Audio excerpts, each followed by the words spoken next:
Spices అన్నిటిని, ఎండు కొబ్బరి, గసగసాలు, ధనియాల్ని, వీటన్నిటిని మనం పేస్ట్ చేసుకుందాం. చేసుకుని వీటన్నిటిని కలిపి ఒక 2 hours అయినా మ్యారినేట్ చేసి పెడితే మటన్ స్మూత్గా మంచి టేస్టీగా వస్తుంది.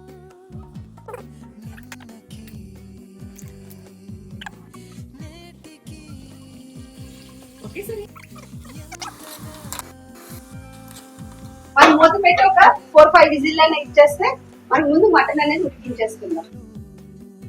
చిట్టుముచ్చాల రైస్ 1/2 hour నానబెట్టి ఇప్పుడు మనం ఓన్లీ రైస్ వేసుకుంటున్నాం. మటన్లోని ఈ రైస్ తోని చక్కగా మొత్తం డ్రై అయ్యేలాగా దీన్ని వేయించండి. రైస్ కి మటన్ ఫ్లేవర్ పట్టి చాలా టేస్ట్ గా ఉంది. 1/2 kilo మటన్ కి 1/2 kilo రైస్ తీసుకున్నాను. 4 glasses హాట్ వాటర్ అయితే వేస్తున్నాను.